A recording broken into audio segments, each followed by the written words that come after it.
Jail से बाहर निकलते ही अरविंद केजरीवाल ने दिल्ली के मुख्यमंत्री पद से इस्तीफा देने की घोषणा करते हुए सबको हैरान कर दिया। रविवार को आप मुख्यालय में सीएम केजरीवाल ने कहा कि मैंने इस्तीफा देने का फैसला किया है। अब चुनाव होने तक दिल्ली को नया मुख्यमंत्री मिलेगा। केजरीवाल के इस्तीफे की घोषणा से लोग हैरान हैं। लोगों को लग रहा है कि जब केजरीवाल जेल में थे तो उन्होंने इस्तीफा नहीं दिया। 177 दिन तक केजरीवाल जेल में रहने के बाद भी अपने पद पर बने रहे, लेकिन अब केजरीवाल जेल से बाहर आते ही सीएम की कुर्सी क्यों छोड़ रहे हैं? तो इसके पीछे की वजह समझने के लिए आपको 2 दिन पीछे लौटना होगा। दरअसल दिल्ली के मुख्यमंत्री अरविंद केजरीवाल को शराब घोटाले केस में जमानत देते हुए सुप्रीम कोर्ट ने कई शर्तें लगाई हैं।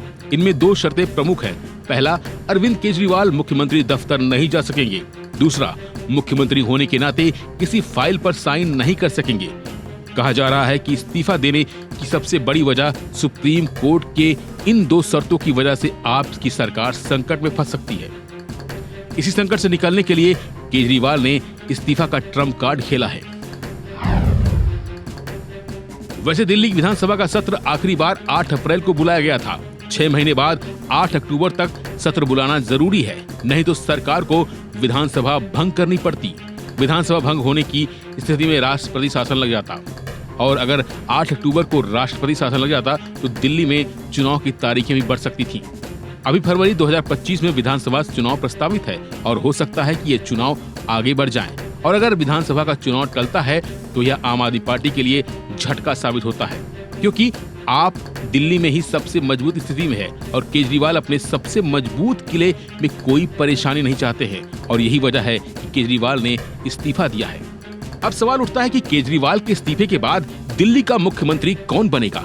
इस्तीफा के बाद अगले मुख्यमंत्री को लेकर स्थिति साफ करते हुए केजरीवाल ने कहा है कि मैं और मनीष सिसोदिया अब जनता की अदालत में जा रहे हैं।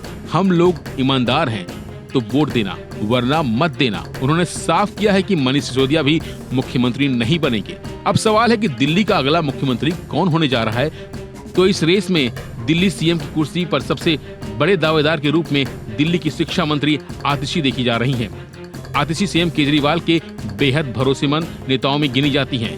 केजरीवाल उन पर बहुत ज्यादा भरोसा करते हैं। आतिशी के अलावा सौरभ भारद्वाज भी सीएम पद की रेस में सबसे आगे हैं। वह लंबे समय से आम आदमी पार्टी से जुड़े हुए हैं। दिल्ली विधानसभा में ग्रेटर कैलाश सीट का प्रतिनिधित्व करते हैं। सौरभ दिल्ली सरकार में स्वास्थ्य, शहरी विकास और पर्यटन मंत्री हैं। सीएम पद की रेस में कैलाश गहलोत भी तीसरा बड़ा नाम चल रहा है। वह दिल्ली के परिवहन और पर्यावरण मंत्री हैं। वह नई दिल्ली के नजफगढ़ विधानसभा सीट का प्रतिनिधित्व करते हैं।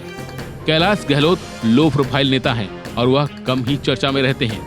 हालांकि अगली तस्वीर 2 दिन बाद ही साफ होगी कि दिल्ली का अगला मुख्यमंत्री कौन होगा। फिलहाल के बस इतना ही। बाकी अपडेट के लिए बने रहिए वन इंडिया हिंदी के साथ।